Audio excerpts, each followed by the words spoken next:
नमस्कार, आप देख रहे हैं बिस्तक का खास शो। मोदी सरकार ने एक लक्ष्य रखा है देश की अर्थव्यवस्था को तेज गति से बढ़ाने का और 2047 तक विकसित भारत बनने का। और ऐसे में जो टारगेट रखा गया है देश की इकोनॉमी का वो रहेगा 30 ट्रिलियन यूएस डॉलर। जी हां, 2047 तक 30 ट्रिलियन यूएस डॉलर की कंट्री जो है वो भारत बन जाएगी। लेकिन ये बिना इंफ्रास्ट्रक्चर स्टोरी के, बिना इंफ्रास्ट्रक्चर के ग्रोथ के असंभव है। तो भारत की जो नई तस्वीर होगी, जो नया भारत बनेगा, उसमें इंफ्रास्ट्रक्चर का योगदान बहुत ज्यादा रहेगा। और इंफ्रास्ट्रक्चर सेक्टर पे ही बात करने के लिए हमारे साथ बेहद ही खास मेहमान मौजूद हैं। संदीप गुलाटी जी, ईजिस इंडिया के एमडी हमारे साथ ज्वाइन कर रहे हैं। संदीप जी नमस्कार, स्वागत है आपका बिस्तक पे। आपने इसके लिए मुझे मौका दिया, thank you very much. Sir, सबसे पहले तो दर्शकों को यही बताएं कि ईजिस इंडिया, इसका बिजनेस मॉडल क्या है, क्या करती है कंपनी? अच्छा सर, एजिस वैसे एक इंटरनेशनल कंपनी है और फ्रांस बेस्ड है और 120 देशों में है और ये इंजीनियरिंग कंसल्टिंग की कंपनी है। मैं आपको बताऊंगा ये क्या करती है। और एजिस इंडिया लगभग 30 सालों से इंडिया में है, तो we have been here for a long time और 3,500 एम्प्लॉइज़ है हमारे इसमें। तो अब मैं बता दूँ, ये जो इंजीनियरिंग कंसल्टिंग का काम होता है, ये बेसिकली प्रोजेक्ट लाइफ साइकिल जो पूरी है उसमें होता है। जैसे फिजिबिलिटी, किसी भी इंफ्रास्ट्रक्चर प्रोजेक्ट की फिजिबिलिटी से लेके उसका डिज़ाइन, फिर उसके लिए टेंडर, फिर उसके लिए कंस्ट्रक्शन सुपरविजन और अल्टीमेटली ऑपरेशन एंड मेंटेनेंस। अगर इंफ्रास्ट्रक्चर प्रोजेक्ट है तो इसकी पूरी लाइफ साइकिल है और उसमें इस हर स्टेज में इन्वॉल्व है। तो इस तरीके से हमारा ये काम होता है। अच्छा, लेकिन सर ये इंफ्रास्ट्रक्चर ना बहुत ऊपर-ऊपर से सुन के निकल जाते हैं। इनफैक्ट वित्त मंत्री ने भी बजट में इतनी बड़ी घोषणाएँ कर दी इंफ्रास्ट्रक्चर को, सेक्टर को लेकर। इसमें इंफ्रास्ट्रक्चर में आता क्या-क्या है? अगर किसी को समझाना हो कि इंफ्रास्ट्रक्चर, हम तो बोल के निकल गए इंफ्रास्ट्रक्चर सेक्टर की ग्रोथ, लेकिन इंफ्रास्ट्रक्चर में क्या-क्या आता है? अच्छा सर, इंफ्रास्ट्रक्चर में लगभग सारे ही बड़े सेक्टर आते हैं। जैसे फॉर एग्जांपल, जैसे रोड्स एंड हाईवेज बहुत बड़ा एक पार्ट है इंफ्रास्ट्रक्चर का।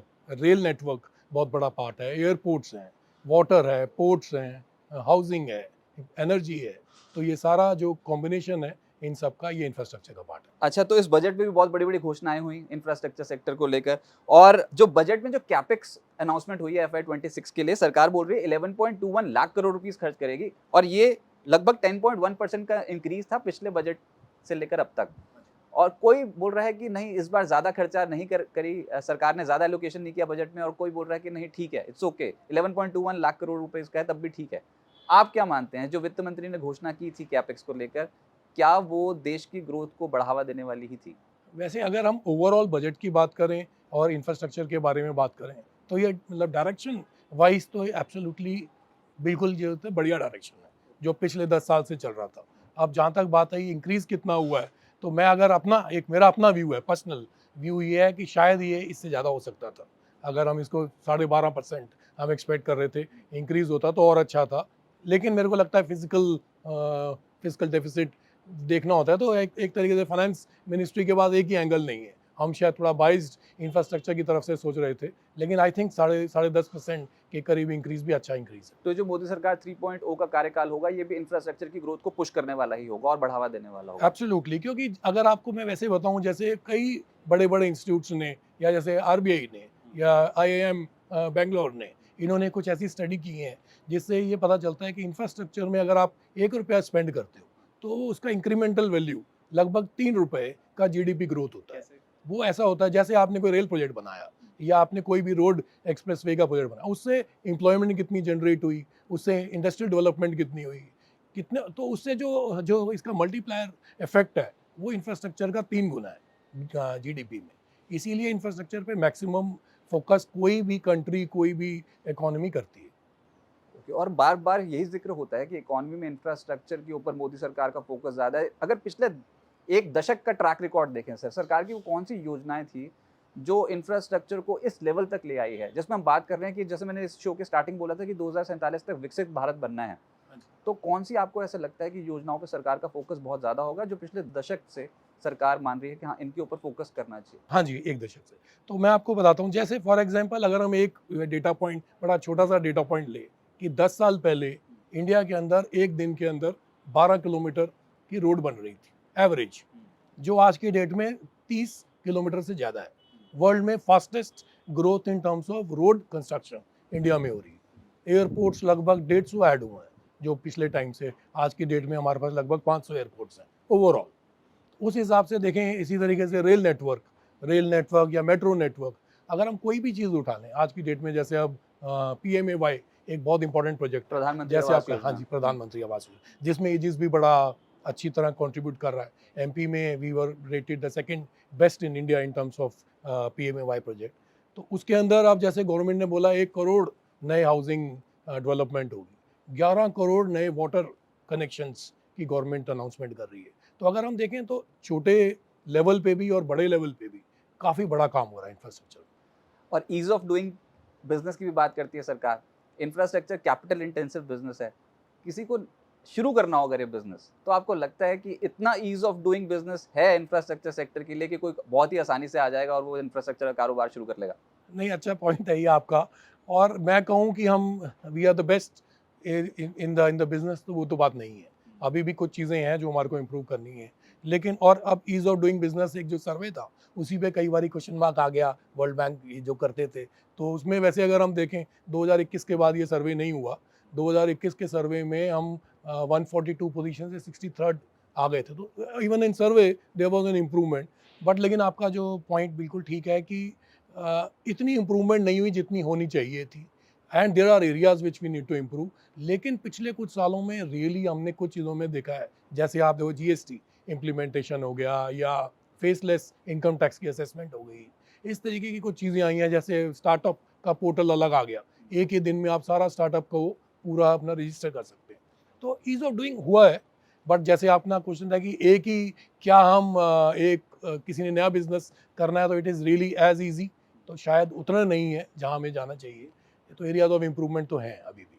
अच्छा, ये तो हम अपने घरेलू फैक्टर्स की बात करें, डोमेस्टिक फैक्टर्स और चैलेंजेस मैं पूछूंगा आपसे, लेकिन उससे पहले ना एक और बहुत बड़ा चैलेंज आ गया है, वो पूरी कंट्री के ऊपर ही आया हुआ है और वो है इम्पोर्टेड। वो है डोनाल्ड ट्रंप की पॉलिसीज। सर, ये जब से आए हैं, राष्ट्रपति बने हैं यूएस के, तब से कुछ ना कुछ तो कर ही रहे हैं और सबसे बड़ा है तो टैरिफ वॉर का मुद्दा। करना क्या चाहते हैं?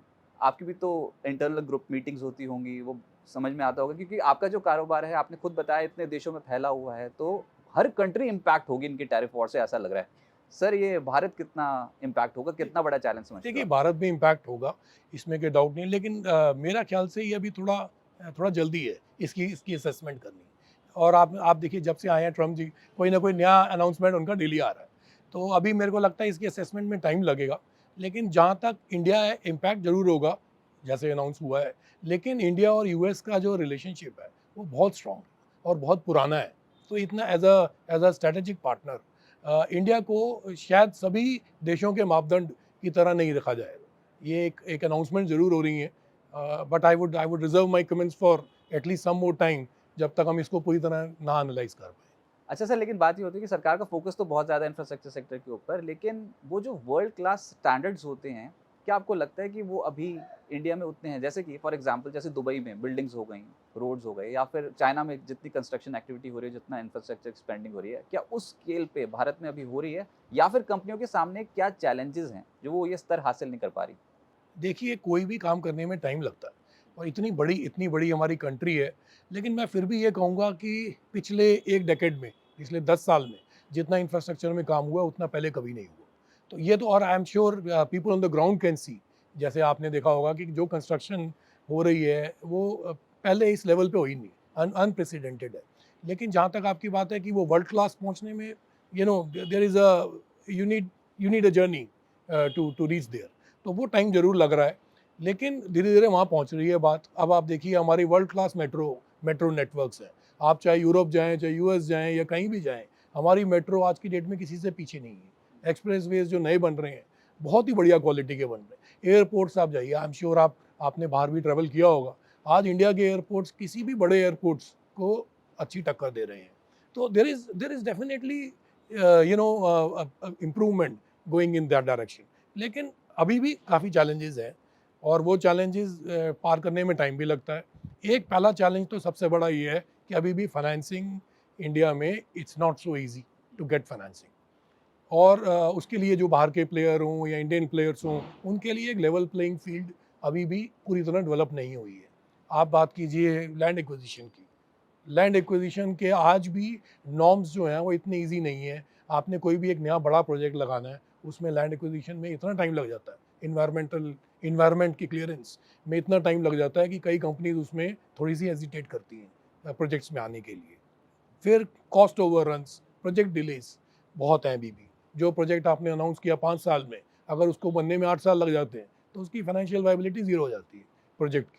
और ये भी ऑब्वियसली कोई भी बिजनेस कर रहा है तो वो बिजनेस में नंबर्स देख रहा है, अपना मार्जिन देख रहा है, ईज ऑफ डूइंग बिजनेस देख रहा है, और अगर वहाँ उसको चैलेंज आएगा तो वो थोड़ा सा हेजिटेट करेगा। लेकिन मैंने जैसे आपको कहा इम्प्रूवमेंट बहुत है, लेकिन एरियाज टू इम्प्रूव भी काफ़ी हैं अभी, जिसमें होना ज़रूरी है। लेकिन जैसे आपने कहा आप तो कंसल्टेंसी प्रोवाइड करते हैं अलग अलग प्रोजेक्ट्स के लिए, और उसके बाद फिर टेंडर जब निकलते हैं तब उसमें भी आप देखते हैं कि किसको मंजूरी मिलनी चाहिए किसको नहीं। हाँ। सरकार का फोकस कहाँ पर रहने वाला है सर? ऐसा क्या होने वाला है जो अब अगले 10 साल में आप वो देखोगे जो पिछले 10 साल में होता हुआ नहीं देखा है? तो सरकार की सोच क्या है, मंशा क्या है, और इंफ्रास्ट्रक्चर सेक्टर को आप अगले 10 साल में कहाँ तक देखते हो? देखिए जी, ऐसे है कि जो मेन जो थीम है इंफ्रास्ट्रक्चर का वो तो सेम ही रहेगा। उसमें हाँ, जैसे एयरपोर्ट्स हो गए, रोड्स हो गए, रेल नेटवर्क हो गया, या इंडस्ट्रियल पार्क्स हो गए, या जैसे स्मार्ट सिटीज़, चाहे नाम स्मार्ट सिटीज़ में रहे किसी भी तरीके का, जैसे सिटी डेवलपमेंट हो गई, वाटर एंड फूड्स हो गया, ये सारी चीज़ें रहेंगी, ये थीम वही रहेगा। लेकिन हर सेक्टर में अब पहले से ज़्यादा फोकस है। जैसे मैं आपको एक बड़ा एक interesting I am sure you must be knowing, जैसे एक अक्टूबर 2021 में एक नया एक इनिशिएटिव गवर्नमेंट की तरफ से आया था, गति शक्ति, जो गति शक्ति स्कीम थी। तो गति शक्ति बेसिकली ये था कि इंटीग्रेट, हम सारे जो अलग अलग साइलोज हैं उनको इंटीग्रेट किया जाए और सारे मिल के काम करें। उससे मेरे ख्याल से प्रोजेक्ट की डेवलपमेंट, प्रोजेक्ट के कॉस्ट ओवररन्स कंट्रोल करना, ये बहुत इंपॉर्टेंट है। तो अल्टीमेटली आपके प्रोजेक्ट्स एग्जीक्यूट टाइम पे हो जाएं, उसका बेनिफिट टाइम पे मिले, उसका पब्लिक उसको यूज़ पहले कर पाए, उसी कारण से इकोनॉमिक डेवलपमेंट होगी। अगर आपका एक एक्सप्रेसवे टाइम पे डेवलप हो गया, अच्छी क्वालिटी का बन गया, उससे जो आपकी इंडस्ट्रियल रीच है, उससे जो आपकी इनरिचमेंट ऑफ लाइफ है, वो बहुत बड़ा फैक्टर है, और वो धीरे धीरे इम्प्रूव हो ही रहा है ऐसे इनिशिएटिव्स के तो कारण। फिर सर आखिरी सवाल तो यही होगा कि अब आप मानते हैं कि इंडिया की इंफ्रास्ट्रक्चर ग्रोथ बहुत सॉलिड देखने को मिल सकती है, तो उसमें एजेस इंडिया का क्या रोल रहेगा और आप किस विजन के साथ आगे बढ़ रहे हैं? देखिए जी, हमारा शुरू से ही मोटो ये रहा है कि नेशन बिल्डिंग में हम कंट्रीब्यूट करें, और एक इंटरनेशनल कंपनी है, बेस्ट इन क्लास हमारे पास प्रैक्टिसेस हैं, इंटरनेशनल एक्सपर्ट्स हैं, हमने वर्ल्ड वाइड बड़े बड़े काम किए हुए हैं, तो हम उसमें ज़रूर कंट्रीब्यूट हर सेक्टर में करना चाहेंगे, जो हम कर भी रहे हैं। लेकिन जैसे कुछ नए सेक्टर भी हैं जिसमें गवर्नमेंट का फोकस काफ़ी ज़्यादा है, जैसे टूरिज़्म हो गया, उसमें हम करना चाहते हैं, स्पोर्ट्स हो गया, जैसे अब ओलंपिक्स, मोदी जी का एक विज़न है कि 2036 में इंडिया में ओलंपिक्स हो। तो ये चीज़ एक फ्रांस की कंपनी है, तो अभी जो पेरिस ओलंपिक्स हुए हैं उसमें हमने पार्टिसिपेट किया है, बहुत कंट्रीब्यूट किया है, तो वो एक्सपीरियंस हम यूज़ कर सकते हैं। जैसे हेल्थ केयर है, हमने हेल्थ केयर में वर्ल्ड वाइड बहुत बड़े बड़े प्रोजेक्ट्स किए हैं, उसमें हम आगे आके काम करना चाहते हैं। एजुकेशन सेक्टर है, तो मतलब नए सेक्टर्स में भी हमारे को लगता है कि एजिस की इंडिया में इन्वॉल्वमेंट बहुत ज़्यादा होगी, and we are really excited कि हम एक ऐसे टाइम पे इंडिया में हैं, और एक मतलब पर्सनली भी एक मेरे लिए, हमारी कंपनी के लिए प्राइड है कि हम कुछ चाहे अपना छोटा कंट्रीब्यूशन इंडिया के लिए, इंडिया की नेशन बिल्डिंग के लिए कर रहे हैं। और इसके लिए बहुत बहुत शुभकामनाएं संदीप जी, और उम्मीद करते हैं कि भारत जिस तरीके से ग्रो हो वैसे ही एजेस इंडिया की ग्रोथ भी बहुत स्ट्रांग रहे सर। बहुत शुक्रिया आपका हमारे साथ जुड़ने के लिए और अपने विचार इंफ्रास्ट्रक्चर सेक्टर पर रखने के लिए बहुत बहुत शुक्रिया। Thank you very much. Thank you sir. Thank you ji.